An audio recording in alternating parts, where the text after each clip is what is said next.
Hello everyone, आज हम लोग पढ़ेंगे, कल अपन ने पढ़ा था वेस और स्कोप।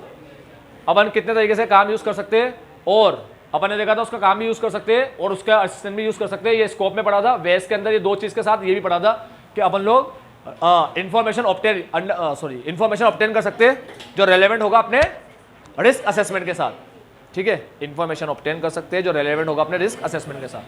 फिर अपन ने देखा हमारा ऑब्जेक्टिव होता है कि पहले डिटरमिन कर लो काम को यूज करना है नहीं करना। ठीक है, एक बार डिटरमिन कर लो, उसके बाद पहले डिटरमिन करो कौन सी कार खरीदनी है, फिर जाके कार चेक करना वहाँ पर अच्छी है नहीं है। एक बार डिटरमिन कर लो मोबाइल कौन सा खरीदना है, कौन सा मोबाइल तुम्हें लेना है। ठीक है, पहले मन बना लो, फिर वहाँ पर जाकर देखना उसके मोबाइल के बारे में। तो जब भी कोई मोबाइल लेना होता है तो पहले दिमाग में ये होता है कौन सी कंपनी का लेना है। जिस कंपनी का लेना होता है फिर उस कंपनी के ही मॉडल को देखते हैं। ठीक है, या एक दो कंपनी आ रही होती है दिमाग में, जैसे किसी के वीवो और ओप्पो आ रहा है, या एमआई रियलमी आ रहा है, ठीक है, या एप्पल और वन प्लस आ रहा है, तो फिर वो पहले दोनों को कंपेयर करता है। ऐसा नहीं सबके देखने बैठ जाएगा स्टार्टिंग से लेके एंड तक के और कौन से भाई इतने तो देख लिए मैंने। ठीक है, तो कोई बताया जा रहा है नई नई कंपनी हो रही है अभी, उसको भी देख ले भाई।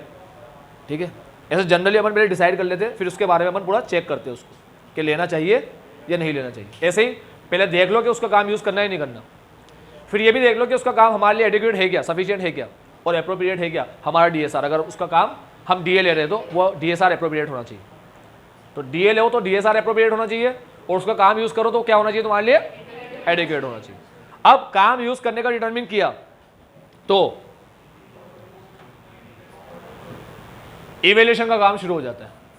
देखो मेरी बात सुनो, मुझे अगर इंटरनल ऑडिटर का काम यूज़ करना ही नहीं है, ये यही डिटरमिन कर लिया मैंने, मैंने डिटरमिन कर लिया मेरे को काम यूज़ नहीं करना, टू डिटरमिन वर्क यूज और नोट, मैंने किया नहीं करना यूज़।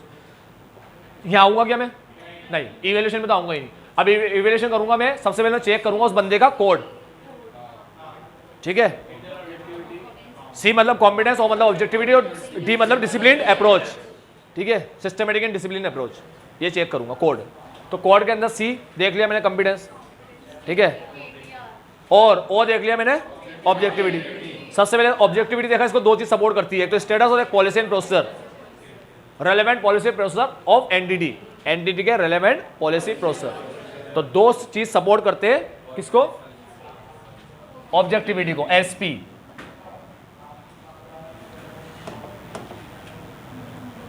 एक एस और एक पी, ये दो बॉडी गार्ड है एसपी। एसपी इसके दो बॉडी गार्ड है जो इसको सपोर्ट करते हैं। ठीक है, एक स्टेटस और एक पॉलिसी एंड प्रोसीजर, ये दो बॉडी गार्ड इसके। ऑब्जेक्टिविटी के अंदर मैंने पढ़ा कि वो एम्प्लॉयमेंट का डिसीजन ले, एम्प्लॉय मतलब लेकर आए, इसको एम्प्लॉयमेंट डिसीजन लेकर आए और इस पर कोई रेस्ट्रिक्शन ना लगाए, इसको बिल्कुल फ्री रखे, तभी जाके इसकी ऑब्जेक्टिविटी सपोर्ट होगी।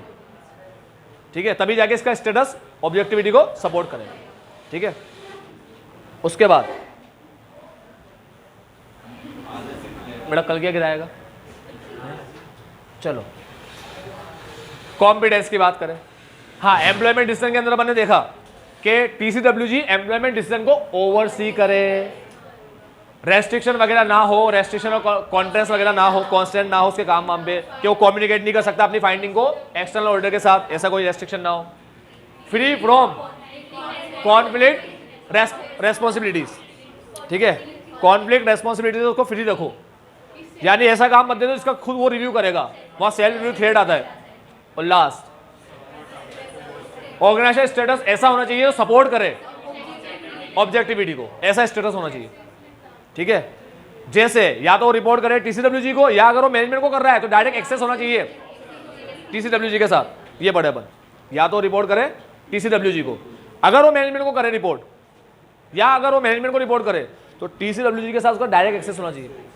मैनेजमेंट के थ्रू ना जाए टीसीडब्ल्यूजी के पास, कि मैनेजमेंट को जाके बोल रहा है कि मेरे को टीसीडब्ल्यूजी से बात करनी है, मैं इन्फॉर्मेशन पहुंचानी है, उसने कहा हाँ पहुंचाओ, और उनको बोलना कि आप लोग सब बेकार हो और आप एक नंबर के फ्रॉड हो। तो मैनेजमेंट जाके बोला अच्छा ये बोले हम जाके वहाँ, हाँ कि हम लोग फ्रॉड है ऐसा बोले। अब तुम उनके थ्रू कैसे इन्फॉर्मेशन पहुंचाओगे। ठीक है, कोई लेटर वेटर लिख के दोगे तुम्हें लगता है बिना खोले ऐसे दे देंगे उनको, पॉसिबल ही नहीं। इससे तुम्हारा क्या होना चाहिए, टीसीडब्ल्यूजी के साथ ये स्टेटस सपोर्ट करेगा ऑब्जेक्टिविटी। कॉम्पिटेंस की बात करें, हमारा केडी आरपी, हमारा नॉलेज, हमारी ट्रेनिंग, नॉलेज ट्रेनिंग और हमारे रिसोर्सेज और उनकी पॉलिसी। ठीक है। पॉलिसी में आ जाती है वो किसकी, एक तो हायरिंग की यानी कि रिक्रूटमेंट, ट्रेनिंग और असाइनिंग, रिक्रूटमेंट, ट्रेनिंग, असाइनिंग, ठीक है। अब नॉलेज के अंदर होगा AFRF की और NDD की, ठीक है, फाइनेंशियल इंफॉर्मेशन की। नॉलेज किसकी होनी चाहिए, NDD के फाइनेंशियल इंफॉर्मेशन की और AFRF की, ये दो चीज की नॉलेज होनी चाहिए। ट्रेनिंग की बात करें, टेक्निकल और हाँ, अरे वाह यार बेटा बहुत अच्छा, मैं तो खुद ही भूल गया हूँ ट्रेनिंग तो तो टेक्निकल ट्रेनिंग होनी चाहिए इसके पास, और साथ में प्रोफिशिएंसी नॉलेज, ठीक है। मतलब इसके काम की इसके पास पूरी ट्रेनिंग हो, प्रैक्टिकली उस काम को कैसे करते हैं। Resource according to size and nature of NDD, उसके हिसाब से रिसोर्स होने चाहिए। साथ में पॉलिसीज तो पढ़ ही लिया अपन, बस और तो कुछ नहीं। हाँ, अब ये दोनों पढ़ने के बाद COD आने से पहले CO के बारे में अपन एक टॉपिक पढ़ेंगे आज।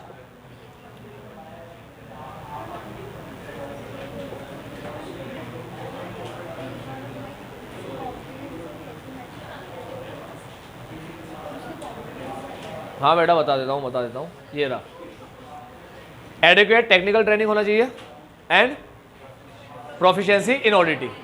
टेक्निकल ट्रेनिंग और ऑडिटिंग की नॉलेज होनी चाहिए, ठीक है। ऑडिटिंग की इसको प्रॉपर नॉलेज होनी चाहिए। इंटरनल ऑडिटर है ना, काम ही ऑडिट का है, इंटरनल ऑडिट करेगा ये, तो उसकी नॉलेज होनी चाहिए ना इसको, ठीक है। फर्स्ट पॉइंट में ऐसे बोलता है का ये रहा, नहीं फर्स्ट पॉइंट नहीं, इनका तो ये पॉइंट,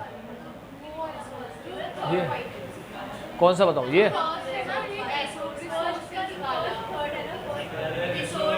अच्छा ये वाला, हाँ ये, अरे लड़की ऐसे बोल रही है ये कॉम्पिटेंस से कैसे लिंक होता है। देखो बेटा तुम लोग chapter number 2 plus chapter number 11, ये दो चैप्टर में एक चीज पढ़ के आए हो, वो ये है कि जब भी अपन हाँ करें एंगेजमेंट के लिए तो सामने वाले की इंटीग्रिटी और अपना कॉम्पिटेंस चेक करते हैं, है ना। कॉम्पिटेंस में आता है वो CTR, कॉम्पिटेंस में CTR आता है, कैपेबिलिटी, टाइमिंग और, तब तो नहीं पूछा तूने, ठीक है, अब याद आ गई बात। कॉम्पिटेंस में आती ही चीज है, कॉम्पिटेंस का मतलब होता है कि अपन कॉम्पिटेंट है क्या उसका काम करने के लिए, तो उसमें CTR चेक करते थे अपन, ये पिछले चैप्टर में अपन पढ़े थे, क्लाइंट की इंटीग्रिटी और अपना कॉम्पिटेंस। कॉम्पिटेंस में तीन चीज आती है CTR। CTR में आता है कैपेबिलिटी होना, मतलब अपन कैपेबल हो उसका काम करने के लिए, टाइमिंग, कैपेबल मतलब जैसे बैंक की मेरे को ऑडिट मिली है तो बैंकिंग के सारे एक्ट मेरे को पता हो कि बैंकिंग में कौन कौन से एक्ट अप्लाई हो रहे हैं, प्लस टाइमिंग, मेरे पास इतना टाइम हो कि मैं उसकी ऑडिट कर सकूं, प्लस रिसोर्स, मेरे पास इतने लोग हो कि मैं उससे काम करा सकूं। अगर लोग ही नहीं होंगे काम ही नहीं हो पाएगा टाइम पे, या पर्सन तो है मगर मेरे पास टाइम ही नहीं है इतना, ठीक। तो तीनों चीज होनी चाहिए CTR, इससे रिसोर्स भी इसमें आते हैं कॉम्पिटेंस में। अगर रिसोर्स तुम्हारे पास नहीं है तो तुम कॉम्पिटेंट नहीं हो किसी का काम करने के लिए, समझी बात। चलो हाँ, बस ट्रेनिंग का याद रखना, ट्रेनिंग में अपन ने पढ़ा, आज अपन ट्रेनिंग बोले थे तो अपन ने पढ़ा टेक्निकल ट्रेनिंग, अच्छी खासी ट्रेनिंग हो और ऑडिटिंग फील्ड में नॉलेज हो उसको, ठीक है। Training in technical and auditing field, technical और ऑडिटिंग दोनों फील्ड में उसको उसके ट्रेनिंग ले रखी हो, ठीक है, अच्छी ट्रेनिंग हो उसके पास। चलो यानी कि ट्रेंड बंदा हो। अब आते हैं कि ऑब्जेक्टिविटी और कॉम्पिटेंस क्या होता है, कंटिन्यूम, नया वर्ड लाया कंटिन्यूम, यानी समझ लो वो दूसरे चैप्टर नंबर 2 में लाया था कंटिन्यूअल, इसमें लाया कंटिन्यूम, यानी कंटिन्यूस के सारे सारे वो ले आएगा वेरिएंट, हाँ मल्टीवर्स बनाएगा ये, कंटिन्यूस के सारे आ गए, कंटिन्यूअल ऊपर आ गया, कंटिन्यूम बचा था वो नीचे आ गया यहाँ पर, ठीक है। अब कंटिन्यूम क्या होता है, कंटिन्यूम बोलते हैं किसी के फ्लो को, जैसे पानी का या टाइम का फ्लो है ना, जैसे पानी का फ्लो है वो ऐसा जा रहा हो फ्लो जिसमें बीच में कोई ब्रेक ना आ रहा हो, गैप ना आ रहा हो, ठीक है, उसे बोलते हैं अपन कंटिन्यूम। कोई बीच में गैप ना हो, सीधा बिल्कुल फ्लो चल रहा हो। अब यहाँ पर फ्लो की क्या बात आ गई, तो याद रखना ये ऑब्जेक्टिविटी और कॉम्पिटेंस कंटिन्यूम की तरह होते हैं। कंटिन्यूम की तरह मतलब इनको एक तरह देखा जाता है, एक ऐसा नहीं देखा जाता कि एक में कमी हो, एक ज्यादा हो तो दूसरे में कमी चलेगी, ऐसा नहीं देखा जाता। एक ज्यादा हो तो दूसरे में कमी चलेगी, ऐसे नहीं देखा जाता। कंटिन्यूम होता है, कंटिन्यूम दोनों ही एक माने जाते हैं, यानी दोनों ही अगर हो तो दोनों ही ज्यादा होने चाहिए। मतलब दोनों में से एक भी कम निकला तो दूसरे को भी क्या मानेंगे, कम ही मानेंगे, भले दूसरा ज्यादा, उससे मतलब है ही नहीं। यानी कि दोनों को साथ में देखना है। कंटिन्यूम से ऐसे कहना चाह रहा है कि दोनों को कैसे देखना है, साथ में देखना है। Viewed may be viewed as a continuum, यानी कि दोनों को इंटर रिलेटेड टर्म है, इंटर रिलेटेड की तरीके से देखना है। अब इंटर रिलेटेड सुटेबल वर्ड नहीं है यहाँ पर, इसलिए उसे कंटिन्यूम वर्ड लिखा। समझ गए भी कंटिन्यूम का मतलब क्या होता है, दोनों को एक ही देखना है।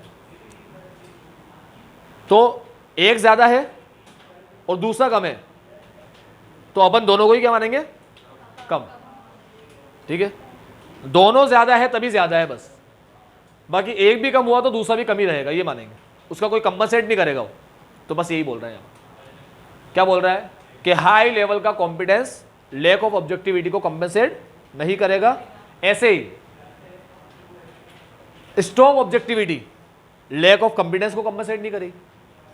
समझ गए, ऑब्जेक्टिविटी स्ट्रॉन्ग हो तो लैक ऑफ कॉम्पिटेंस को कंपनसेट नहीं कर सकती, can not compensate lack of competence. और कॉम्पिटेंस हाई लेवल का हो, ऑब्जेक्टिविटी के लिए वर्ड यूज करेंगे स्ट्रॉन्ग, कॉम्पिटेंस के लिए वर्ड यूज करेंगे हाई लेवल। अगर हाई लेवल का कॉम्पिटेंस है तो लैक ऑफ ऑब्जेक्टिविटी को कंपनसेट नहीं कर सकता। तो बस यही लाइन लिखिए, बस टिक वाली लाइन पढ़ लेना, ये सब बकवास अपने हिसाब से लिख देना। कीवर्ड है strong objectivity can not compensate lack of competence, और high level of competence can not compensate. बस ये तो तुम अपने हिसाब से लिख देना, इंटरनल ऑर्डर फंक्शन ऑफ इसका उसका जो भी लिखना है बाहर में जाए। डी पे आता है, डी पे आओ, डी समझिए, कोड का डी।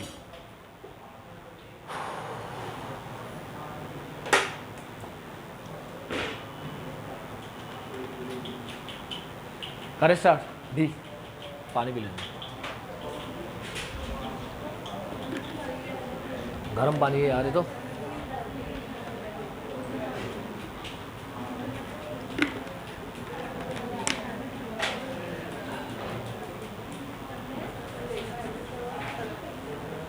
देखो बेटा, काम करने के अंदर हमेशा सिस्टमेटिक और डिसिप्लिन अप्रोच होना चाहिए। क्या मतलब होता है, जैसे अगर तुम में से कुछ बच्चे कैसे पढ़ाई करते हैं कि उन्होंने पूरी एक प्लानिंग कर रखी है कि भाई घर यहाँ से मतलब कोचिंग से जाते ही घर पे मैं सबसे पहले तो रिवीजन करूँगा।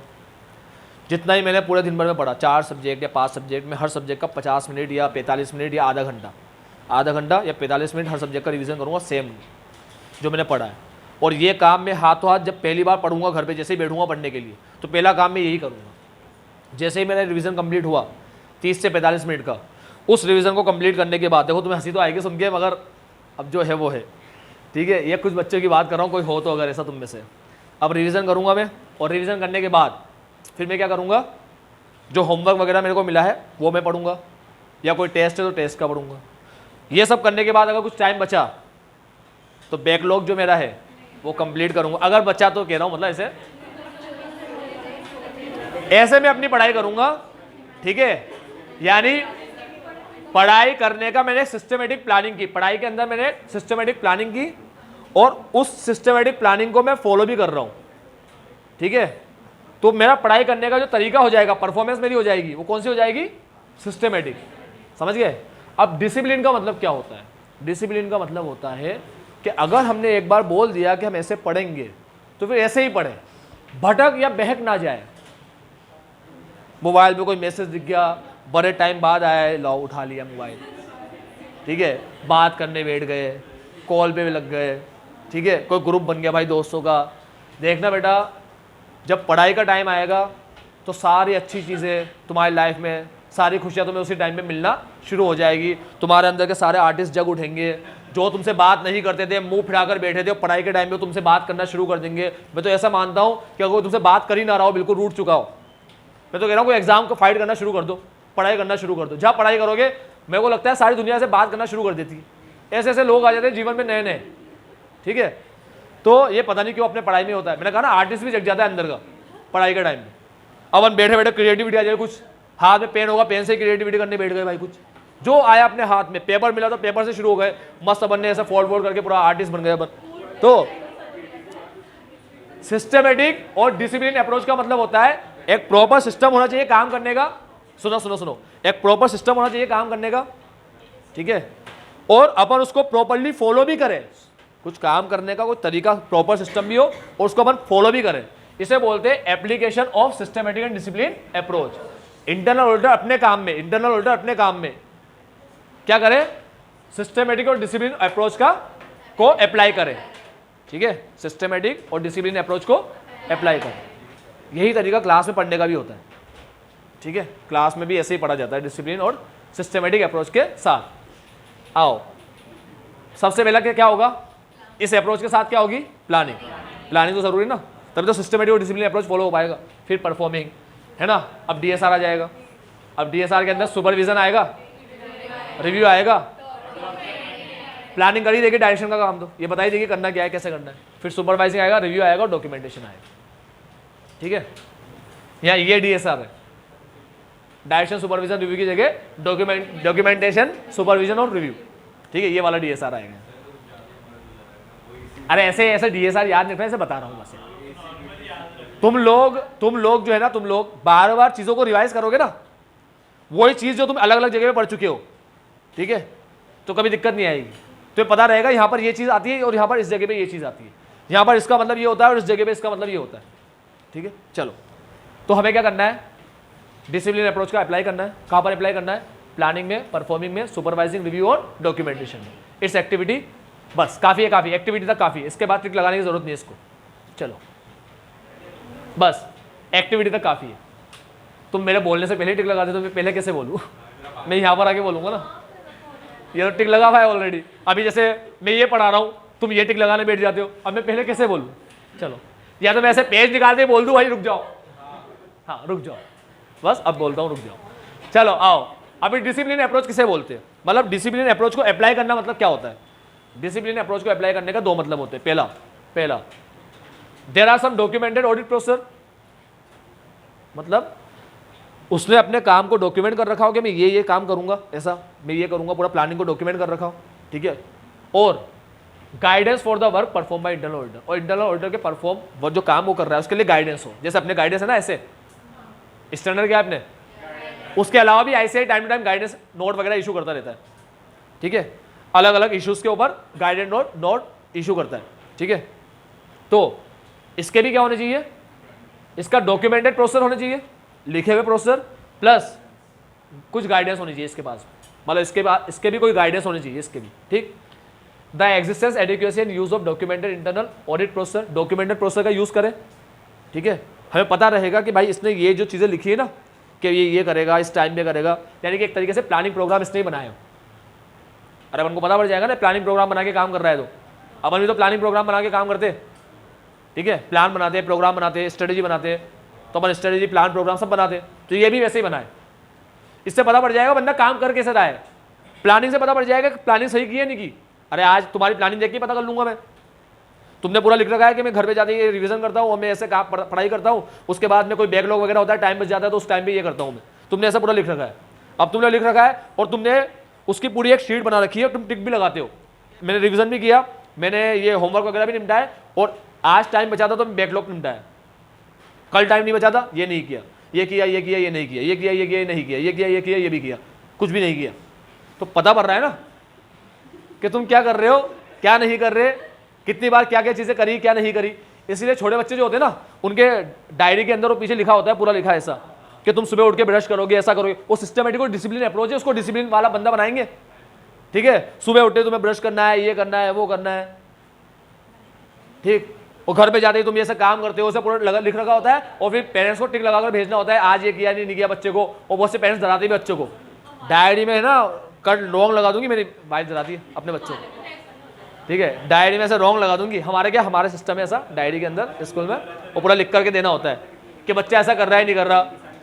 ठीक है, तुम्हारी बात मानता है नहीं मानता है, ऐसा करता है नहीं करता है, इतने बजे ये कर रहा है, ये कर रहा है, वो कर रहा है, सुबह उठ के ब्रश कर रहा है, रात को सोने के टाइम पे ब्रश कर रहा है, रात को स्टडी टाइम ऐसे कुछ पोएम वगैरह या कुछ वो स्टोरी रीड करके सो रहा है, मतलब सोने में भी चैन नहीं है उसके। ठीक है, उसको सपने में भी स्टोरी आएगी अभी, तो स्टोरी रीड करके सो रहा है, ऐसा पूरा लिखा होता है, फिर टिक लगाना होता है। आई बात समझ में इसे बोलते हैं सिस्टमेटिक डिसिप्लिन अप्रोच। अब जब कोई ये देखेगा कि उसने कैसे काम किया, लिखा हुआ है काम, तो पता पड़ जाएगा ना, आइडिया हो जाएगा ना कि बंदा क्या कर रहा है। इसीलिए याद रखना, there are some documented audit process plus guidance, ठीक है, for the work perform by internal auditor. ठीक है, डॉक्यूमेंटेड प्रोसेस होने चाहिए और गाइडेंस होना चाहिए उसके काम के लिए, वो कैसे काम करे। Whether the internal audit function has appropriate quality control policy. अरे अपनी क्वालिटी कंट्रोल पॉलिसी नहीं होती है SQC 1 ऐसे 220, हाँ, जो ऐसे बोलती है कि अपनी क्वालिटी कंट्रोल के अपन क्या करो, ऑडिट करने के लिए अपन जा रहे हैं तो अपनी फर्म की एक पॉलिसी होनी चाहिए क्वालिटी कंट्रोल की, कि अपन कैसे काम करेंगे, अपना काम क्वालिटी वाला हो, उसके लिए फर्म क्या बनाए, पॉलिसी बनाए, SQC 1 बोलता है। साथ में जिसकी ऑडिट अपन करने जा रहे हैं, अपन एंगेजमेंट पार्टनर, अपन कौन होते हैं, एंगेजमेंट पार्टनर, तो एंगेजमेंट पार्टनर उसकी पॉलिसी बनाए ऑडिट की, पर्टिकुलर ऑडिट की, जो बताता है ऐसे 220 220। तो अपने लिए 2 स्टैंडर्ड बनाए गए, एक SQC 1 और ऐसे 220, और दोनों किसकी बात करते हैं, क्वालिटी की बात करते हैं। एक तो फर्म पॉलिसी बनाए क्वालिटी के लिए कि हर बंदे क्वालिटी से ही काम करेंगे फर्म के अंदर, प्लस उस फर्म में मैं भी हूं एज अ CA और मेरे को मिल रही है ऑडिट, तो मैं हो गया एंगेजमेंट पार्टनर, तो मैं उस ऑडिट के लिए पॉलिसी बनाऊंगा कि वो ऑडिट क्वालिटी के साथ हो, वो ऐसे 220 बोलता है, ठीक है। ऐसे 2 स्टैंडर्ड बनाए गए, आई बात समझ में। इसके भी क्या होने चाहिए, क्वालिटी के स्टैंडर्ड होने चाहिए। याद रखना क्वालिटी के स्टैंडर्ड होना बहुत जरूरी है, चाहे सर्विस हो चाहे प्रोडक्ट हो, गुड्स और सर्विस दोनों के लिए क्वालिटी स्टैंडर्ड होनी चाहिए, ठीक है। इसलिए तुम देखना ब्रांडेड अपन क्यों लेते हैं, क्योंकि ब्रांडेड का क्या होता है, क्वालिटी स्टैंडर्ड होता है बेटा, तुम्हें पता है इस स्टैंडर्ड से बाहर जा ही नहीं सकता, ठीक है। ये कंपनी का प्रोडक्ट मंगवा लिया मतलब अब अपन खुश, ठीक है। चलो, एप्रोप्रिएट क्वालिटी कंट्रोल पॉलिसी और प्रोसेसर होने चाहिए। तो 2 चीज संभालती है किसको, डिसिप्लिन अप्रोच को।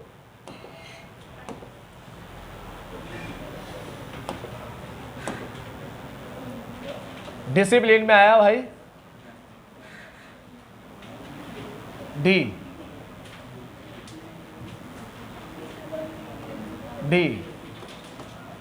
Systematic and discipline approach, systematic and discipline approach, ठीक है।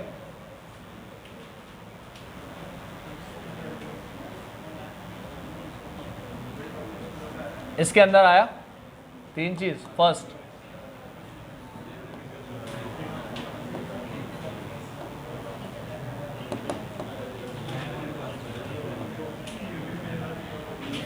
पहला आया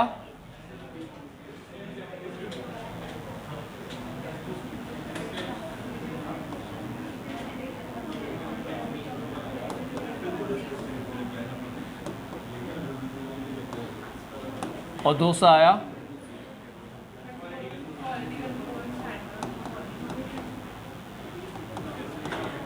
policies. There are some documented audit processor और guidance for the work. Documented audit processor होना चाहिए, गाइडेंस फॉर द वर्क होना चाहिए, ठीक है, और क्वालिटी कंट्रोल पॉलिसीज होनी चाहिए। चलो,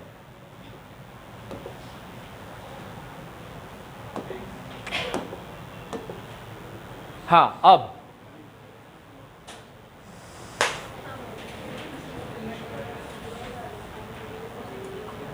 लल्लू सा टॉपिक आएगा।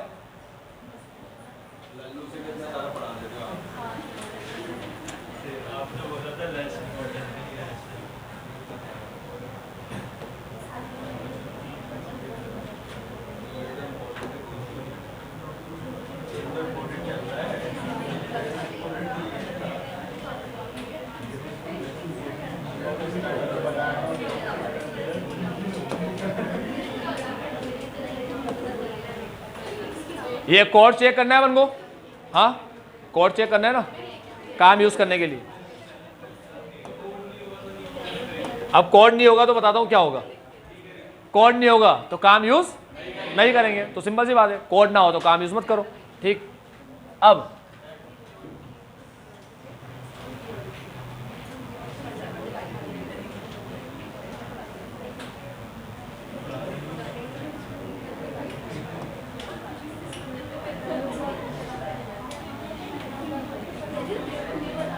COD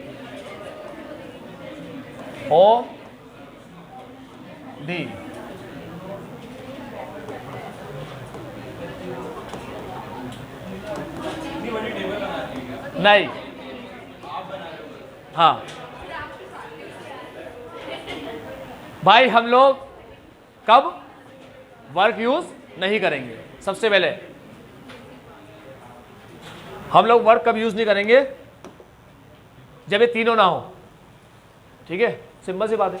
अरे तीनों हो तो वर्क यूज करो, कोड चेक करना है ना, तो कोड हो तो वर्क यूज करो और कोड ना हो तो वर्क यूज मत करो। जैसे ऑर्गेनाइजेशन का स्टेटस सपोर्ट नहीं कर रहा, नॉट एडिक्वेटली सपोर्ट, ठीक है, तो सपोर्ट नहीं कर रहा। कॉम्पिटेंस में कमी है, लैक ऑफ कॉम्पिटेंस, ठीक, और सिस्टमेटिक अप्रोच को अप्लाई नहीं कर रहा, does not apply systematic approach, बस यूज मत करो, खत्म point.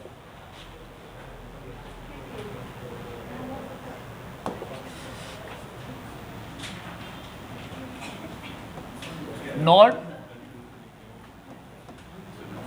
Support, lack of competence, does not apply, ठीक है, not use the work use नहीं करना। आगे बढ़ते हैं। Determine the entity of work of the internal audit function that can be used. हाँ, अरे रुक तो सही, अभी मत बनाना, अभी कंप्लीट नहीं हो। हाँ हाँ,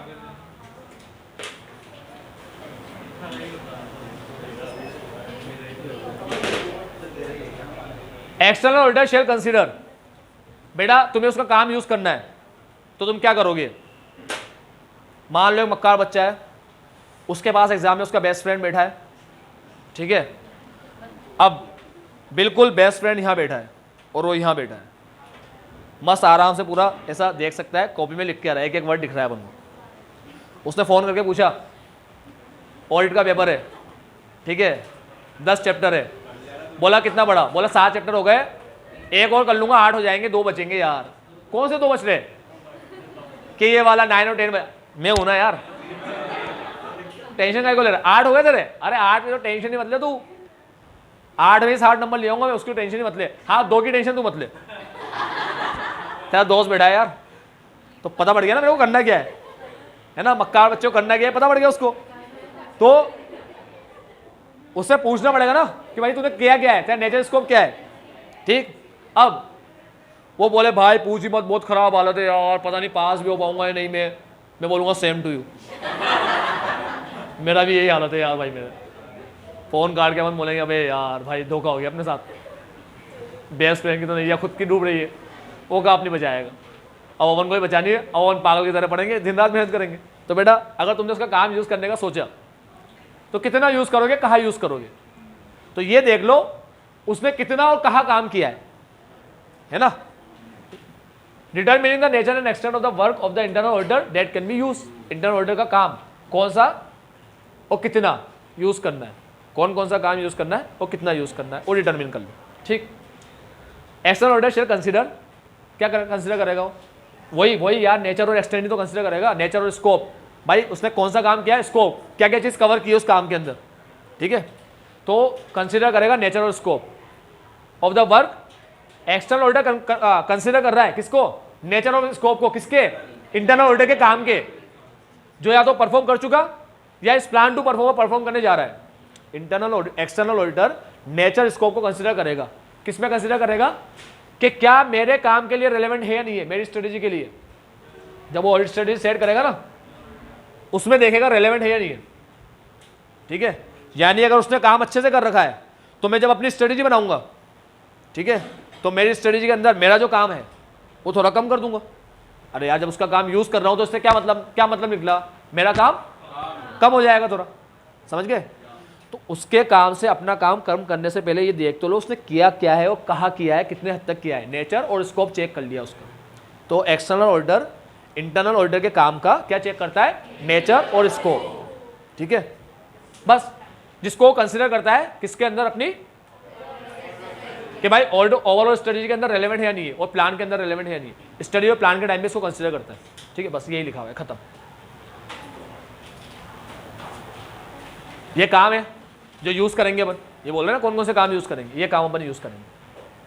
टीओसी, ये एग्जाम्पल जो तुम काम यूज करोगे, हाँ टिक लगाना ना, एग्जाम्पल कौन कौन से काम यूज करोगे। काम यूज करने में नेचर स्कोप देख लो, यानी कि तुम ये काम यूज कर सकते हो। सबसे पहला बोलता है TOC, testing of the operating effectiveness of control, यानी कि टीओसी, टीओसी तो होता है ऑपरेटिंग इफेक्टिवनेस कंट्रोल का चेक करना। तो टीओसी में तुम उसकी हेल्प ले सकते हो, उसके काम को यूज कर सकते हो या उससे करवा सकते हो, ठीक है। तो टीओसी में उसकी हेल्प ले सकते हो। एसपी सब्सटेंस प्रोसेस उसने कर रखा है, लेकिन कौन सा इन्वॉल्विंग, ये बात याद रखना, सब्सटेंस प्रोसेस वो हो जिसमें लिमिटेड जजमेंट हो। ये क्या है, ये आगे आएगा, मैं तो समझाऊंगा जजमेंट क्या होता है, ठीक। ऑब्जर्वेशन ऑफ इन्वेंट्री का हो, भाई उसने ऑब्जर्वेशन कर रखा है, अब अपन को करने की जरूरत नहीं है। Testing of compliance with regulatory requirement, ये कंप्लाई कर रखा है, अपन को करने की जरूरत नहीं है, ठीक है। मतलब अपन उसका काम को यूज कर सकते हैं, ठीक, आई बात समझ में। तो ये ऐसी जगह है जहां पर अपन उसके काम को यूज कर सकते हैं। तो हम उसके काम को कहाँ यूज कर सकते हैं, उसके लिए उसका नेचर और स्कोप देख लो, और एग्जाम्पल दे रखा है, यहाँ यूज कर सकते हो, टीओसी में कर सकते हो, एसपी में कर सकते हो, इन्वेंट्री के ऑब्जर्वेशन में कर सकते हो, टेस्टिंग में कर सकते हो, कंप्लायंस, ठीक है, कंप्लायंस की टेस्टिंग में। चलो अब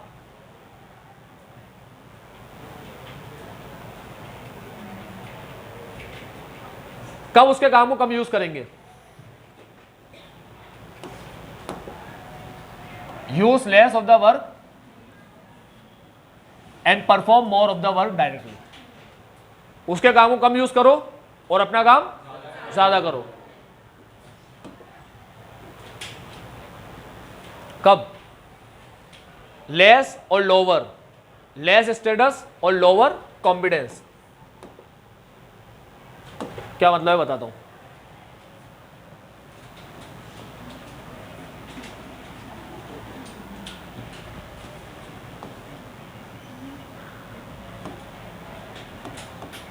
अगर लेस सपोर्ट हो, ठीक है, ऑर्गेनाइजेशन स्टेटस लेस कर रहा हो सपोर्ट, ठीक है, किसको, ऑब्जेक्टिविटी को, ठीक, और यहां लैक ऑफ कॉम्पिटेंस था, यहां पर लोअर, लोअर मतलब जितना कॉम्पिटेंट बंदा होना चाहिए उससे थोड़ा कम लग रहा है अपन को कॉम्पिटेंट, थोड़ा कम कॉम्पिटेंट लग रहा है, ठीक है।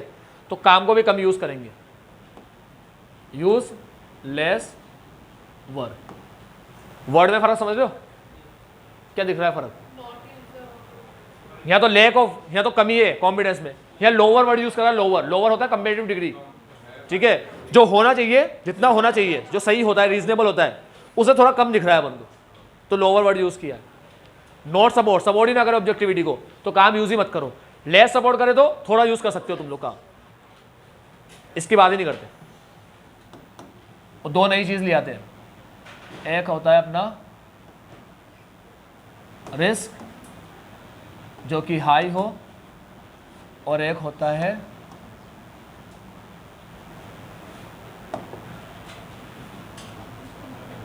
जजमेंट जो कि मोर हो। जजमेंट में आता है PPE, प्लानिंग, परफॉर्मिंग और इवेल्यूएशन। हाँ बस बेटा बस, पता नहीं आ भी सकते, देखते आगे बढ़ के, नहीं वैसे तो नहीं आएंगे। करण और अर्जुन, चलो आ जाओ बेटा। अरे अरे कुछ भी नहीं, कुछ भी नहीं, कुछ भी नहीं, कुछ ऐसे ही बात कर रहे हैं। हाँ ये क्या लिखा है, रिस्क, और ये क्या लिखा है, जजमेंट। कब तुम्हें काम कम यूज करना है, कब कम यूज करना है, अरे सब पढ़ चुके हैं यार अपन। पहले तो लोअर हो, लेस सपोर्ट करता हो, अरे हाई रिस्क पढ़ते ना ऊपर, एक्सपर्ट का काम भी हाई रिस्क में तो कम यूज करते हैं। एक्सपर्ट के अंदर एक पॉइंट था रिस्क ऑफ मटेरियल स्टेटमेंट, तो कहीं पे हाई हो तो या तो एक्सपर्ट का काम भी वहां पर क्या करते, कम यूज करते। पढ़ा था नेचर और extent of use of work of expert, expert का वर्क कितने नेचर और एक्सटेंट ऑफ यूज करोगे, तो उसमें एक पॉइंट था risk of material statement, management expert के अंदर, याद है तुम्हें, रिस्क नाम का एक पॉइंट पढ़े थे। Using the work of management expert के अंदर अपन 10 पॉइंट पढ़े थे, उसमें से एक पॉइंट था रिस्क ऑफ मटेरियल मिसस्टेटमेंट। वहां पर मैं तुम्हें ऐसे बोलता था कि ये ऐसे लिखता नहीं है कि ज्यादा हो तो कम या कम, ऐसे लिखता नहीं है, बताता नहीं है, ये सिर्फ रिस्क लिख देता है, मतलब तुम समझ लो, तुम हो समझदार। यहां तो लिख रहा है कि अगर रिस्क ज्यादा हो तो काम को कम यूज करो, वहां भी लिख देता भाई। वहां तो क्या लिखता है, रिस्क ऑफ मटेरियल मिसस्टेटमेंट, बस खत्म। क्या मतलब, हम नहीं बताए, तुम समझ लो कि रिस्क ज्यादा होगा तो तुम काम ज्यादा यूज करोगे, कम कम ही यूज करेंगे। तो मैनेजमेंट एक्सपर्ट में पढ़ा था ना, वही बात है। तो रिस्क ज्यादा हो तो कम यूज करेंगे, और जजमेंट ज्यादा हो तो भी कम यूज करेंगे। किसमें जजमेंट, प्लानिंग, परफॉर्मिंग और इवेल्युएशन, PPE, प्लानिंग, परफॉर्मिंग और इवेल्युएशन। ऐसे बताता हूं बस याद रखने के लिए, अपने आप याद रहेंगे सब। देखो एक याद रखो, न्यूमेरिक्स पे डिपेंड नहीं होना, लॉजिकल पढ़ना है, ठीक है। वो जजमेंट कहाँ लेगा, वो प्लानिंग कर रहा है उसमें ले सकता है, वो परफॉर्म कर रहा है प्रोसेस उसमें ले सकता है, प्रोसेस परफॉर्म करके उसको मिलेंगे एविडेंस, तो एविडेंस को इवेल्युएट करना होता है, एविडेंस ऑब्टेन करने में थोड़ी जजमेंट लेना है, अब उसको इवेल्युएट करने में क्या लेगा वो जजमेंट, ठीक है। तो ये 3 जगह पे जजमेंट लेता है, तो जजमेंट ज़्यादा ना होना चाहिए, अगर ज़्यादा होगा तो हम काम को कम यूज़ करेंगे। तो देखो लिखा है कॉन्फिडेंस लेवल कम हो, लेस सपोर्ट कर रहा हो, less organisation structure support the objectivity, organisation structure status कम सपोर्ट कर रहा हो ऑब्जेक्टिविटी को, और रिस्क ज़्यादा सेस किया हो, more judgement is involve in planning performing और इवेल्युएटिंग। ये बार बार आ रहा है मोर जजमेंट क्या होता है ये भाई, ऐसा कोई काम जिसमें ऑर्डर अपने जजमेंट के हिसाब से उस काम को कर रहा है, उसको उसका जजमेंट लेना पड़ रहा है। जजमेंट मतलब एक काम होता है ऑब्जेक्टिव और एक काम होता है सब्जेक्टिव, ठीक है। ऑब्जेक्टिव का मतलब होता है इंफॉर्मेशन के बेसिस के हिसाब से काम करना, और एक होता है जजमेंट को यूज करना, ठीक है। तो तुमने पढ़ा होगा कि अपन खुद ही जजमेंट लेते हैं कई जगह, तुम जो भी चीज़ पढ़ते हो, आज मटेरियलिटी सेट करते हो तुम लोग, तो मटेरियल का लेवल क्या होता है, सबसे मेन चीज़ मैटर ऑफ प्रोफेशनल जजमेंट। तो तुमने कई बार देखा ऑर्डर का हर जगह लिख देता है मैटर ऑफ प्रोफेशनल जजमेंट, ऐसा काम करे मैटर ऑफ प्रोफेशनल जजमेंट, ये काम करे मैटर ऑफ प्रोफेशनल जजमेंट।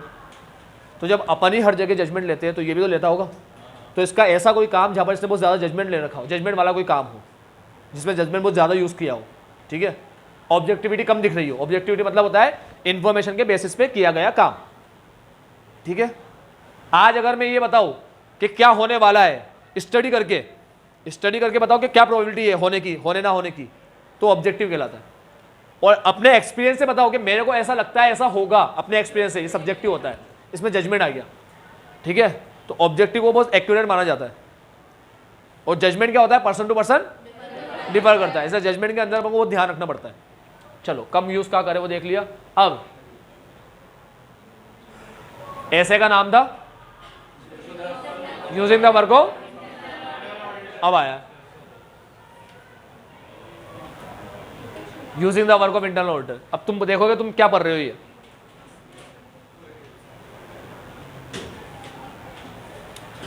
ये पढ़ाने से पहले ये पढ़ा देता हूं,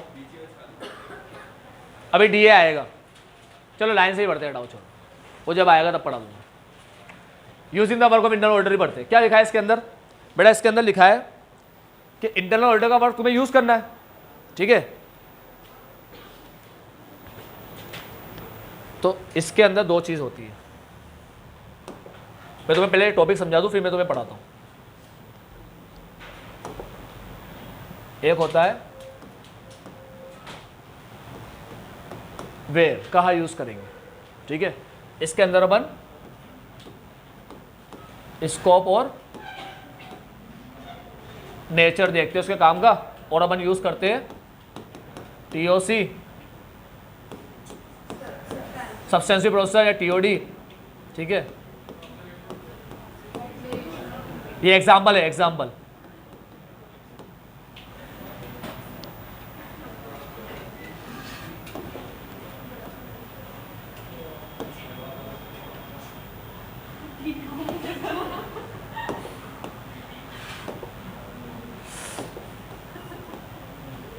तो ये हमारा एग्जाम्पल है, ठीक। क्या टीओसी टीओडी ऑब्जर्वेशन और कंप्लायंस, हाँ जल्दी से चार्जर ले आओ कोई भी, टेस्टिंग, हार्दिक चार्जर लिया जल्दी से फास्ट।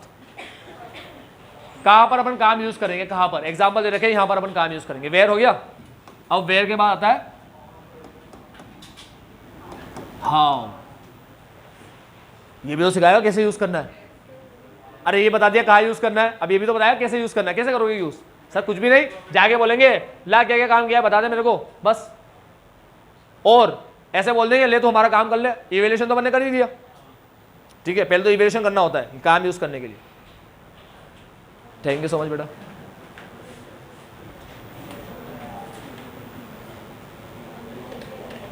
तो तुम समझ रहे हो क्या बोल रहा हूं, वेयर पढ़ लिया, अब हाउ पढ़ेंगे, कैसे काम को यूज करना है। काम को यूज करने से पहले ये तो पढ़ ही लिया मैंने, इवैल्यूएशन करना है, तो इवैल्यूएशन एक अलग चीज होती है। अब काम को यूज कैसे करना है वो सीखेंगे, उसके पहले काम को यूज करने से पहले मोबाइल चार्ज करना होता है, अरे मेरे को करना होता है।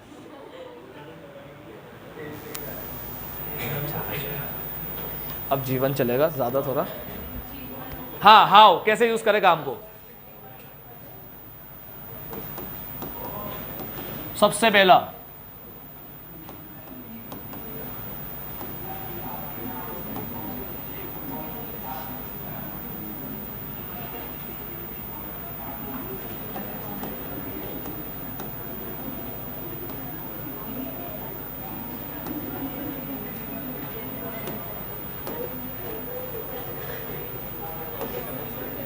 टॉपिक समझ में आ रहा है, पढ़ क्या रहे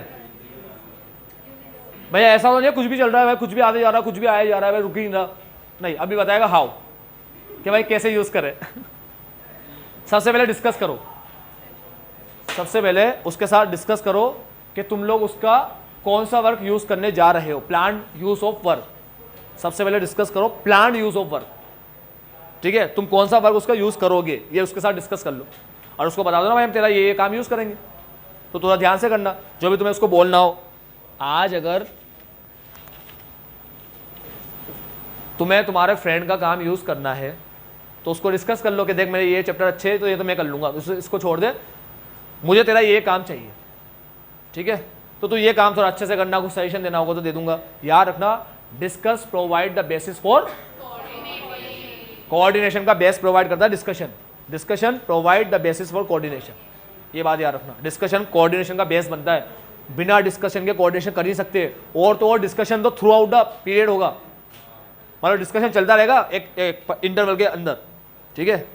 एक टाइम इंटरवल के अंदर डिस्कशन बार बार होना चाहिए, बार बार। ऐसे नहीं एक बार डिस्कशन करके अब लास्ट में मिल रहे, नहीं, डिस्कशन तो चलता रहेगा। अरे डिस्कशन चलेगा तभी तो कोऑर्डिनेशन होगा, ठीक है?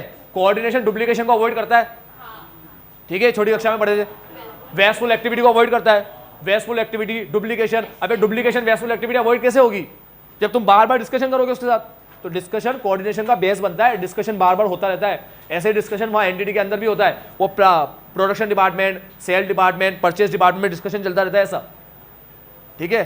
तभी जगह कोऑर्डिनेशन से काम होता है। कभी ऐसा नहीं होता कि प्रोडक्शन वाले ने ज्यादा माल बना दिया, सेल वाले का टारगेट है ही नहीं इतना, वो कह रहा है इतना माल क्यों बनाया, ये बिकेगा ही नहीं, ठीक है? और अगर मान लो कभी उसका टारगेट सेट कर दिया और उसको लगा कि डिमांड इतनी नहीं आ रही, टारगेट को हमें ओमेंट करना है, तो इसका डिस्कशन भी किसके साथ होता है? प्रोडक्शन डिपार्टमेंट के साथ होता है, सेल वाले का डिस्कशन। तो डिस्कशन याद रखना कोऑर्डिनेशन का बेस बनता है। इससे वेस्टफुल एक्टिविटी और ओवरलैपिंग ऑफ वर्क, डुप्लीकेशन, ये कम होता है, ठीक है? तो तुम काम यूज करो, सबसे पहला बात याद रखो डिस्कशन, तुम्हें डिस्कस करना है उसके साथ प्लान यूज ऑफ वर्क, ताकि उसको पता पड़ जाए कि हमारा एक्सटर्नल ऑडिटर हमारा ये काम यूज करेगा। और डिस्कशन में तुम उसको बता भी सकते हो कि भाई तेरा ये काम यूज करूंगा तो उसको ऐसे करना, ठीक है? तो इन्वेंटरी चेक करे तो तू ऑब्जर्व कर लेना, मैं ऑब्जर्व यूज करूंगा, ठीक है? अभी डिस्कशन पे पूरी कहानी चलेगी यहाँ पर, ये डिस्कशन की कहानी है पूरी, ठीक? अब रिपोर्ट रीड कर लो इंटरनल ऑडिट फंक्शन की, इससे तुम्हें अंडरस्टैंडिंग मिल जाएगी nature and external audit process perform, उसने कौन कौन से प्रोसेस परफॉर्म किए, ठीक? तो उसका काम यूज करना है। तो पहला आता है डिस्कस, दूसरा आता है रीड। उसकी रिपोर्ट रीड कर लो, उससे उसने जो काम किया है वो पता पड़ जाएगा, अरे रिपोर्ट से काम पता पड़ जाएगा उसका, ठीक है? और उसके काम को यूज करने के लिए तुम्हें पता ही होता है, उसके काम को यूज करने के लिए अपन को क्या परफॉर्म करने पड़ेंगे? Sufficient audit on the body of work of internal audit function. Internal audit function के काम के लिए अपन को भी कुछ प्रोसेस परफॉर्म करने पड़ेंगे, ठीक है? जिससे ये पता पड़ेगा कि अपन उसके काम को यूज करें या ना करें, टू डिटरमिन कि उसका काम हमारे लिए क्या होना चाहिए, है ना? अब ये बात अपन पहले पढ़े थे ना स्टार्टिंग में कि हम उसके काम का एडिक्वेंसी चेक करते हैं, तो एडिक्वेंसी प्रोसेस परफॉर्म करके करते हैं। चलो ये बात समझ में आई। तो तीन काम अपन करते हैं, कैसे उसके काम को यूज करोगे? तीन काम करके, डिस्कस, रीड और परफॉर्म ऑडिट प्रोसेस, ठीक? ये हो गई बात। डिस्कस बनता है कोऑर्डिनेशन का बेस, रीड करेंगे रिपोर्ट जिससे पता पड़ जाएगा इंटरनल ऑडिट प्रोसेस फंक्शन ने कौन से प्रोसेस, हाँ, नेचर और एक्सटेंट ऑफ प्रोसेस परफॉर्म पता पड़ जाएगा, ठीक है? रिपोर्ट रीड करने से नेचर और extent of process perform by internal auditor. अरे रीड तो अपन कर रहे हैं ना, किसकी रिपोर्ट है वो? इंटरनल ऑडिटर की। तो उसके प्रोसेस का नेचर एक्सटेंट पता पड़ जाएगा रीड करने से, और फिर अपन भी करेंगे परफॉर्म, ठीक है? तो ये अपने परफॉर्म करने की बात कर रहे हैं अपन करेंगे उसके वर्क पे, उसके वर्क पे, body of the work, body of work पे अपन क्या करेंगे? प्रोसेस परफॉर्म करेंगे, क्या देखने के लिए कि उसका काम हमारे लिए एडिक्वेट है या नहीं है। चलो अब डिस्कशन में क्या आता है? तो बोलता है डिस्कशन यूजफुल है। किसके लिए यूजफुल है? देखो बेटा, डिस्कशन यूजफुल है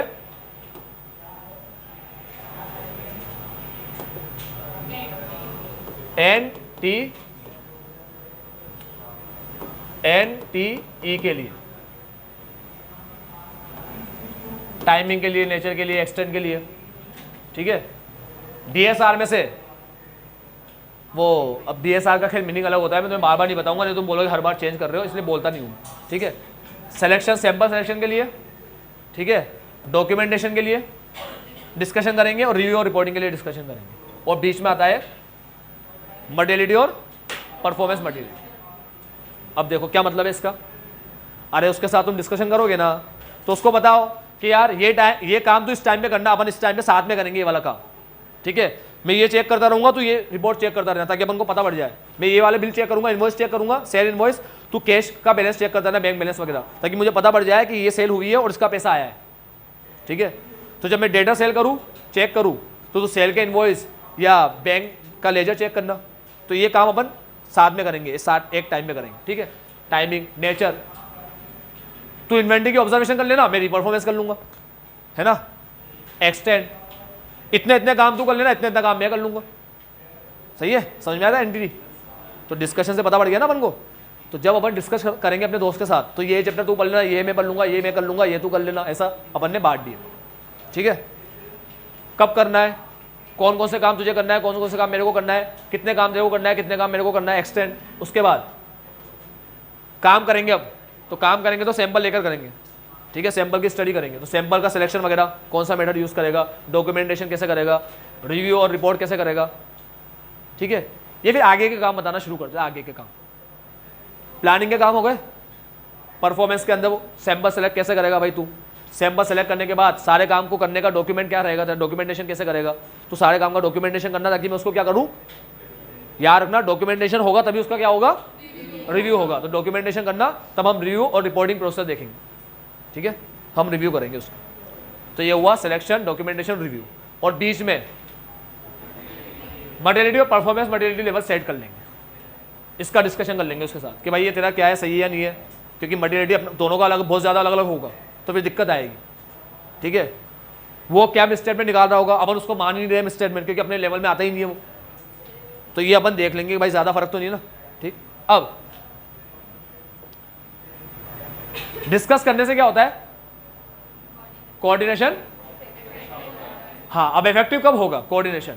तो डिस्कस में तो तुम ये डिस्कस करोगे, और डिस्कस से कोऑर्डिनेशन इफेक्टिव कब होगा, कब बनेगा इफेक्टिव। तो इफेक्टिव बनेगा पहला, जब डिस्कशन क्या होना चाहिए, एप्रोप्रिएट इंटरवल में होना चाहिए, होता रहना चाहिए डिस्कशन। ऐसे नहीं एक बार हो गया अब लास्ट में करेंगे, ऐसा नहीं होता। कंटिन्यू बेसिस पे डिस्कशन होना चाहिए, ठीक है। Discussion take place on continue basis, यानी कि on appropriate interval of time. दूसरा और तीसरा बड़ा मजेदार पॉइंट है,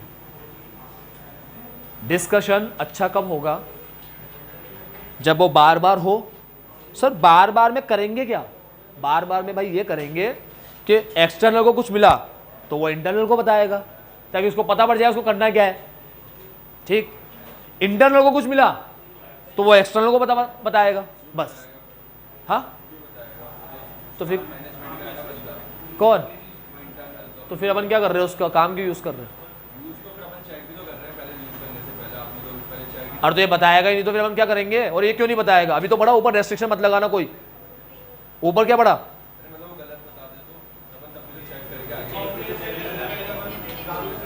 अगर तुम मुझसे ऐसे बोल रहे हो कि गलत बता दे और झूठ बोल दे, तो मैं तो पहले ही बोल दिया कि इंसानों पे किए गए टेस्ट, ठीक है, ह्यूमन बिहेवियर हमेशा याद रखना अनप्रेडिक्टेबल होता है।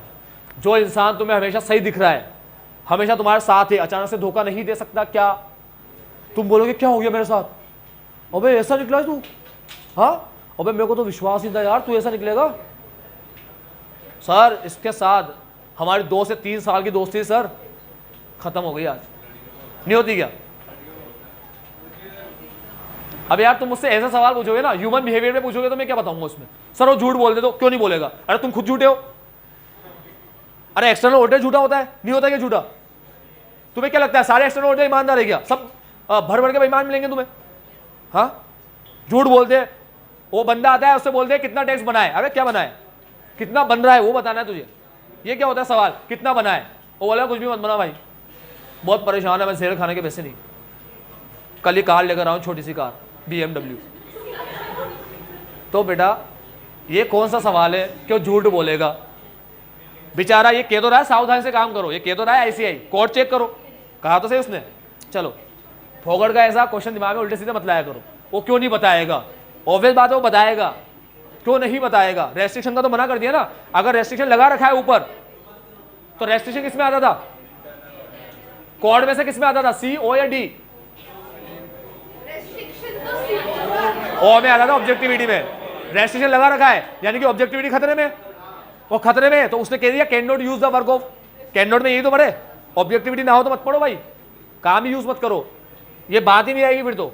अब देखो डिस्कशन बहुत अच्छा होता है, तो डिस्कशन में इसने बताया कि किस चीज का करना है, ठीक है, और कब इफेक्टिव होता है, डिस्कशन करना है इतनी चीजों का, और वो कब इफेक्टिव होता है, जब वो एप्रोप्रिएट इंटरवल में हो, इसमें एक्सटर्नल अपने फाइंडिंग को इंटरनल को बताएगा, इंटरनल अपनी फाइंडिंग, बस उसी लाइन को लिख रखा है, तुम अपनी लैंग्वेज में लिख सकते हो, मैं इसे पढ़ के सुना देता हूं बस। एक्सटर्नल ऑर्डर इन्फॉर्म आ गया, एक होता है हमारा इन्फॉर्म करना, एक होता है हमें इन्फॉर्म किया जाना, इंग्लिश वर्ड यूज करता है एक्सटर्नल ऑर्डर इन्फॉर्म और एक्सटर्नल ऑर्डर इज इन्फॉर्म्ड, ठीक है, inform the internal order, external order internal order को क्या करेगा, इन्फॉर्म करेगा, एक अपन इन्फॉर्म करेंगे, एक अपन को इन्फॉर्म करने में आएगा, ठीक है। External order is informed of any significant matter that come to the attention of the, हाँ भाई इसके अटेंशन में कोई मैटर आया तो ये एक्सटर्नल को इन्फॉर्म करेगा, एक्सटर्नल के अंदर कोई मैटर आया तो वो इंटरनल को इन्फॉर्म करेगा, समझ गए, ये दिखाओ, अरे मार्क कर लेना बात प्लीज यार बेटा, लेट हो रहा है अपन को खत्म करना है बस आज। अब डीए की बात कर ले, डीए डिस्कशन के अंदर दो चीज पड़ी, क्या और कैसे,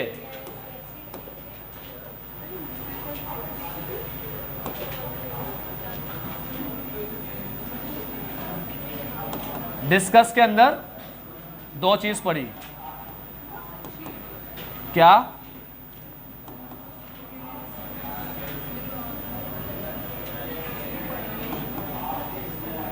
और कैसे। क्या में पढ़े, NTE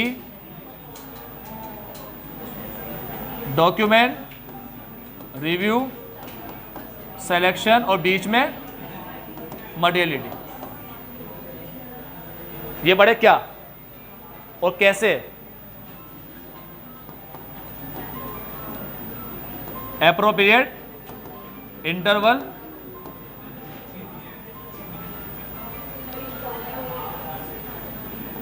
एक्सटर्नल EA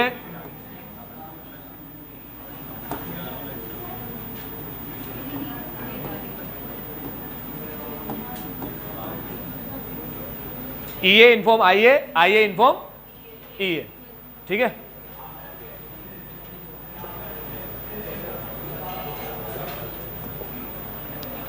अब आता है DA, ठीक है, डीए बोले तो डायरेक्ट असिस्टेंस, डायरेक्ट असिस्टेंस का मतलब होता है हम उसके काम को यूज करेंगे, तो वही लिखा है DA refers to the use of internal order का यूज करेंगे कि वो प्रोसेस परफॉर्म करे, वही बात है जो अपन पढ़ चुके बेटा ऊपर, ठीक है। डीए का मतलब ये होता है, ये बात पहले ही पढ़ चुके, अगर लॉ और रेगुलेशन प्रोहिबिट करेगा, ठीक है, यूज करना, तो हम यूज नहीं कर सकते फिर। चलो ये रहा मेन बात, डीए कब यूज नहीं करेंगे, नॉट टू यूज डीए, ठीक है। आओ बेटा टेबल पे, point number 3, not to use DA, ठीक है लिख रहा हूं, क्या लिखा है, नॉट टू यूज डीए, अरे वही सेम है, नॉट यूज द वर्क, वही सेम आएगा, नॉट टू यूज डीए, ठीक है। देखो भैया ध्यान से देखो, कॉम्पिटेंस की कमी हो, लेक सेम सेम छापना है, सेम, ऑब्जेक्टिविटी सपोर्ट ना करे, स्टेटस सपोर्ट ना करे ऑब्जेक्टिविटी को, ठीक है, स्टेटस नॉट सपोर्ट ऑब्जेक्टिविटी, अबे क्या है यार, नॉट सपोर्ट, ठीक है।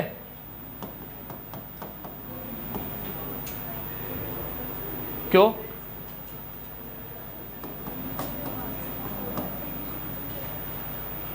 ये क्यों नहीं आया डिसिप्लिन और सिस्टमेटिक अप्रोच? अरे वो थोड़ी काम कर रहा है, तुम करवा रहे हो। हाँ, अरे मैं कह रहा हूं तुम यहां बैठो, मैं तुमसे काम करवाऊंगा, तो उसमें तुम्हारी प्लानिंग कहां से आ जाएगी? हाँ, अब तुम्हें उल्टा सीधा काम किया तो भी मेरी गलती है उसमें, और तुमने सही काम किया तो ये मेरी समझदारी है। तो मैं जब तुमसे काम करवाऊंगा तो उसमें उसका डिसिप्लिन और सिस्टमेटिक अप्रोच कहां से आ जाएगा बीच में? समझ में आया? इसलिए ये बनवा रखा है चार्ट, ताकि समझ में आ जाए क्यों चीज किसी में आ रही है तो क्यों आ रही है, नहीं आ रही तो क्यों नहीं आ रही। समझ में आया? जब एक सारी चीज को एक साथ पढ़ते ना, सिमिलर नेचर की चीजों को, तो अपन को फर्क समझ में आता है कि सब में फर्क क्या है, नहीं तो क्या कंफ्यूजन में ही रह जाते। अब समझ में आया? यहाँ दो चीजें आएगी और तीसरी नहीं आएगी, डिसिप्लिन अप्रोच नहीं आएगा। डीए में डिसिप्लिन अप्रोच से मतलब नहीं होता, वो तो तुम उसके काम को यूज करो तो देखो काम अच्छे तरीके से कर रहा है नहीं कर रहा। ठीक है सर, उसको यूज करे तो तुम करवाओगे काम, तो तुम अच्छे तरीके से करवा रहे नहीं करवा रहे, उसके लिए तो तुम्हें ये देखना पड़ता है कि डीएसआर क्या होना चाहिए, तुम्हारा एप्रोप्रिएट होना चाहिए, है ना? जब तुम उसके काम को यूज करवाओ, मतलब उसको यूज करो, उससे काम कराओ, तो ये देखना होता है डीएसआर क्या होना चाहिए तुम्हारा, एप्रोप्रिएट होना चाहिए। तो ये जरा सा पॉइंट था, शुरू होने के पहले खत्म था। चलो आगे बढ़ते, ये बढ़ते। Not use internal order to provide, फिर मस्ती कर रहा है यार। बेटा मेरी बात सुनो, ये है नॉट यूज, ये भी है नॉट यूज, एक ही पॉइंट है, बिना मतलब के दो बना दिए फोगड़ के। ठीक है, वो लिखा है जजमेंट और हाई रिस्क, और लिखा है वर्क विच, और ये डिसीजन। अब ये दो और जोड़ दिए इसने।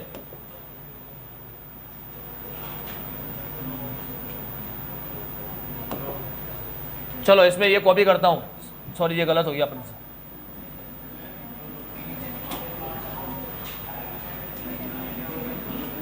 हाई मोर प्लस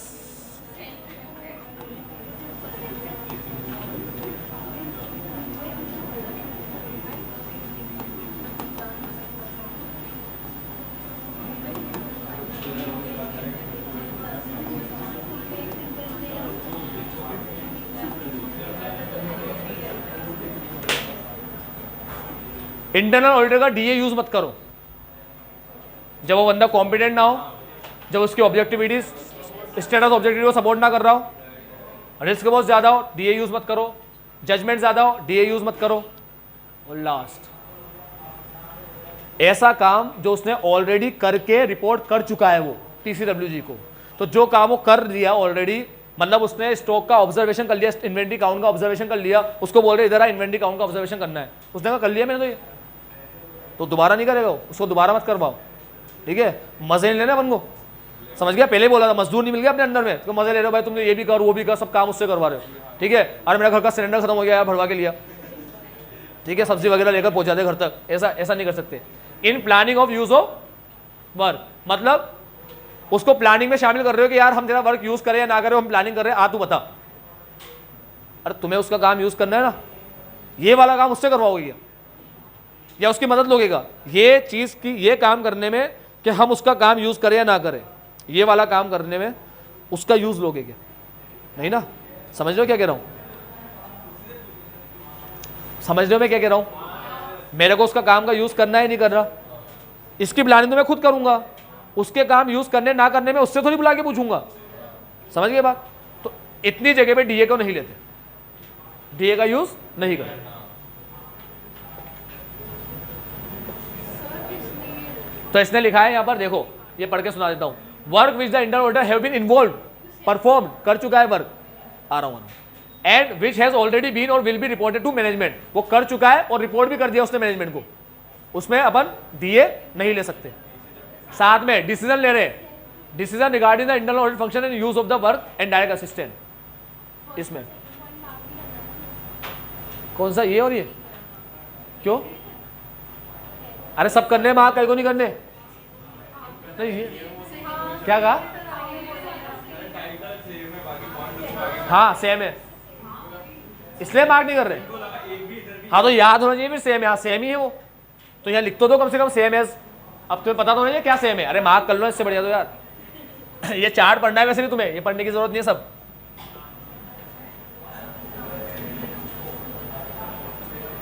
इसको थोड़ा ढंग से लिख देता हूं,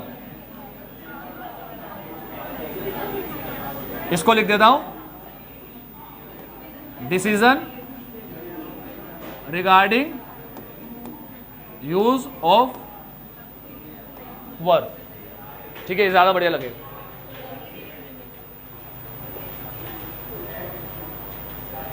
ये हो गया अपना कंप्लीट। आखिरी और लास्ट,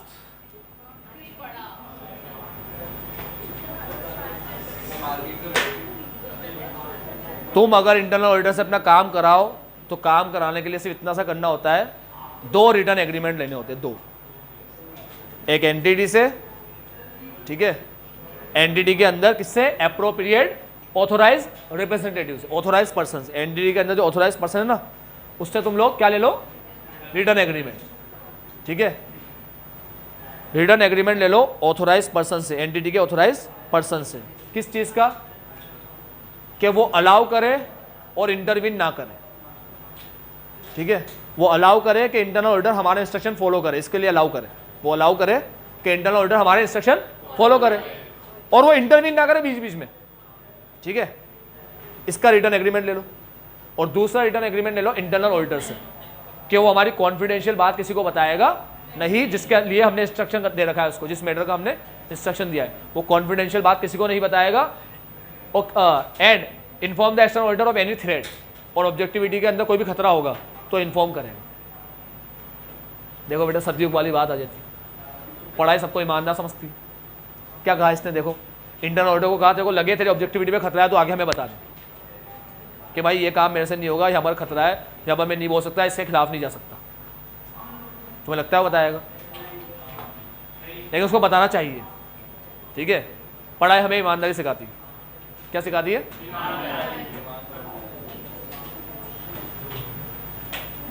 बेईमानी के साथ सोचोगे तो इनकम टैक्स के अंदर हर जगह डाउट आएंगे, ये क्यों बताया, ये क्यों बताया, ये इनकम क्यों बताया। ठीक है, 20,000 के ऊपर के खर्चे क्यों बताएंगे नहीं हम, तो 20,000 के ऊपर के खर्चे लगे है ना, भर भर के सवाल आएंगे। इसीलिए अगर मैं इनकम टैक्स पढ़ाता तो मैं पहले दिन ये बात बोल देता कि पढ़ाई सिर्फ ईमानदारी की बात करेगी, तुम्हारे दिमाग में कितनी बेईमानी आए उससे रिलेटेड क्वेश्चन मत पूछना। मैं पहले दिन बात बोल देता ये लाइन, अगर मैं पढ़ाता तो। पता नहीं तुमने मुर्दा सर का क्या हाल किया, क्या इनकम टैक्स में मेरे से पूछे जाते थे बच्चों के थ्रू। तो ये अपना आखिरी था, 2 एग्रीमेंट ऑब्टेन करना। ठीक है,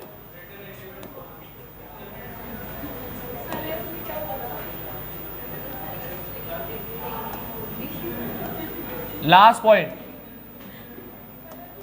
prior to DA. Prior to DA, DA के पहले क्या करना है, दिव्यांश बता रहा है। हाँ दिव्यांश बेटा बोल, सही कहा बेटा।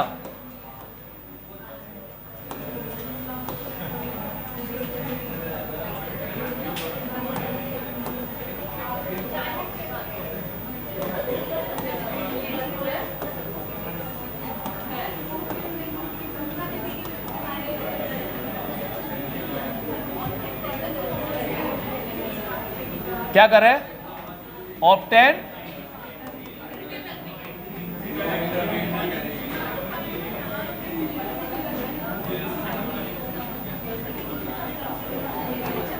रिटर्न एग्रीमेंट ले ले। किससे ले रिटर्न एग्रीमेंट,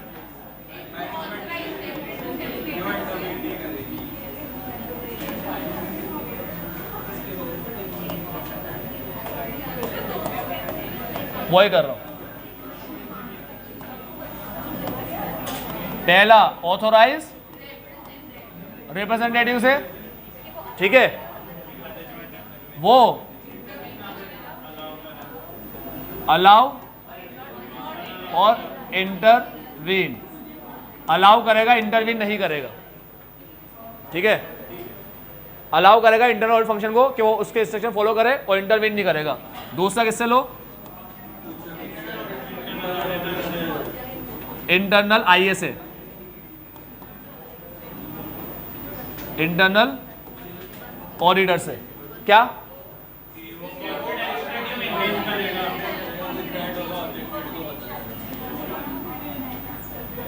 कॉन्फिडेंशियलिटी मेंटेन करेगा और इन्फॉर्म। ठीक है,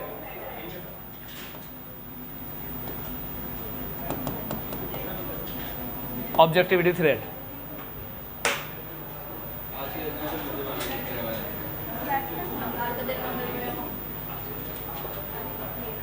आज के दिन अपन पढ़े कि अगर हम लोग उसके काम को यूज़ करने के बारे में सोचे, अगर के यूज़ करेंगे तो हमें डिटरमिन इवेल्यूएट करना पड़ेगा। इवेल्यूएट करना पड़ेगा कोड COD, ठीक है। आज की क्लास में अपन डी पढ़े थे, डी सिस्टमेटिक और discipline approach. Systematic discipline approach के अंदर आता है डॉक्यूमेंटेड ऑडिट प्रोसीजर और गाइडेंस फॉर द वर्क, ठीक है। दूसरा क्वालिटी कंट्रोल पॉलिसी आती है। इसके बाद अपन ने देखा हम उसके काम को यूज़ नहीं करेंगे अगर कोड सही नहीं होगा, ठीक है। कोड के अंदर लैक ऑफ कॉम्पिटेंस हो, ऑब्जेक्टिविटी को स्टेटस ऑब्जेक्टिविटी को सपोर्ट ना करे एडिक्वेटली, और डी डिसिप्लिन अप्रोच अप्लाई ना करे। कम काम यूज करेगा अगर लैक की जगह लोअर हो, नॉट सपोर्ट की जगह लेस सपोर्ट हो, ठीक है। तो अपन कम यूज करेंगे, साथ में रिस्क ज्यादा हो और मोर जजमेंट हो, ठीक है। इस जगह पे कम यूज करते कम। तो मोर के अंदर PPE प्लानिंग परफॉर्मिंग और evaluating, planning performing audit procedure और evaluating audit evidence. Not to use DA का यूज नहीं करना। सेम वही ऊपर की चीज छाप देंगे, लेट नॉट सपोर्ट नहीं करने में, ठीक। साथ में यहाँ हाई रिस्क हो, मोर जजमेंट हो, ठीक है। सेम वही बात आएगी, हाई रिस्क मोर जजमेंट। और ऐसे काम में DA के अंदर थोड़ी नई बात आ जाती है, ऑलरेडी डन काम के लिए जिसमें ऑलरेडी इन्वॉल्व हो चुका हो और रिपोर्ट दे चुका हो TCWG को, वहां पर यूज नहीं करेंगे DA। साथ में अगर डिस्कशन चल रहा हो, decision regarding use of work, उसमें भी नहीं लेंगे उसको, ठीक है। उसके बाद वेयर, कहां पर उसके काम को यूज करेंगे, उसके लिए स्कोप और नेचर देख लो, ठीक है। इन जगह पे यूज करेंगे TOC DOD में। हाउ, कैसे यूज करेंगे, काम को डिस्कस करो, रिपोर्ट रीड करो,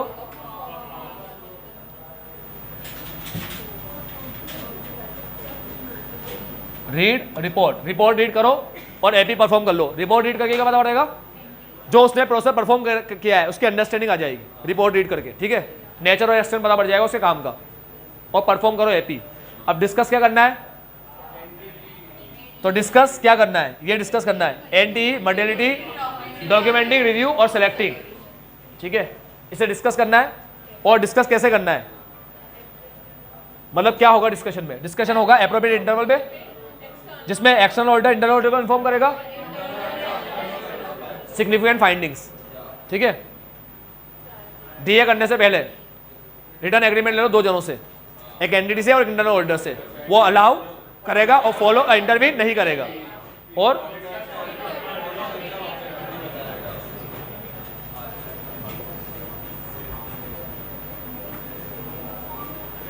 ये एक टॉपिक डाल देता है बीच में, ये इतू सा टॉपिक डाल देता है, ये 4 नंबर में आ सकता है, ये 4 नंबर में आ सकता है, 4 मार्क्स का क्वेश्चन। इसे टिक लगाना है।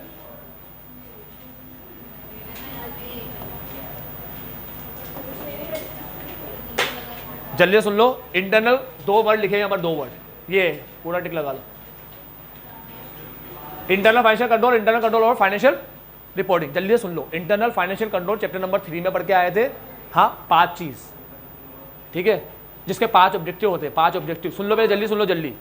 5 कौन से, वो पहला एसेट, पहले P&L का अंदर आता था operation, effectiveness of operation, balance sheet में आता था safeguarding of asset, financial information में आता था reliability of financial information, compliance with law and regulation, prevention of fraud, एक नई चीज आती थी। ये 5 चीज सेम वही है, चैप्टर नंबर 3 है सेम, ठीक है। अब इसमें क्या फर्क है, ये क्या है, इंटरनल कंट्रोल और फाइनेंशियल रिपोर्टिंग। जब तुम्हें फाइनेंशियल रिपोर्टिंग पर अलग से रिपोर्ट करने की बात आए, जैसे section 143 sub section 3 clause I, ठीक है, चैप्टर नंबर 3 में पढ़े थे। तो जब हमारे ऑडिटर को रिपोर्ट करने की बात करेगा, रिपोर्ट करने की बात, तो हम कंसीडर करेंगे internal control over financial reporting, यानी ये है इंटरनल कंट्रोल। इस इंटरनल कंट्रोल का ये वाला पार्ट कहा गया, पार्ट का ये रहा फाइनेंशियल रिपोर्टिंग। तो इंटरनल फाइनेंशियल कंट्रोल और internal control over financial reporting में कुछ फर्क है क्या बेटा? इंटरनल फाइनेंशियल कंट्रोल वो होता है जो सारे काम करता है, और इंटरनल फाइनेंशियल रिपोर्टिंग में फर्क सिर्फ ये है कि जब हमारे रिपोर्ट करने की बात आती है तो ये चीज़ अलग हो जाती है, बस ये वाला हिस्सा अलग हो जाता है। रिपोर्ट करने की बात आती है, रिपोर्ट सिर्फ इस पर करना होता है, तो रिपोर्ट के पर्सपेक्टिव से अलग है बस। मतलब इन दोनों की कोई अलग अलग डेफिनेशन नहीं है, एक ही डेफिनेशन है, बस क्या है कि इसका एक टुकड़ा है ये ब्रॉडर कॉन्सेप्ट है, ये नैरो कॉन्सेप्ट है, बस इतना सा फर्क है, समझ गए। और ये अलग कब हो जाता है, जब तुम्हें इंटरनल कंट्रोल पे रिपोर्ट करने की बात आएगी। तो मुझे बताओ तुम सब पे रिपोर्ट करोगे क्या? नहीं, तुम सिर्फ इस वाले पार्ट पे रिपोर्ट करो, तो ये अलग हो जाता है इससे। बस आज के लिए इतना ही, बाबा टेक केयर, आपका मंगल में दिन मंगल में हो। जो भी डाउट कल बताऊंगा, ठीक है, बाय।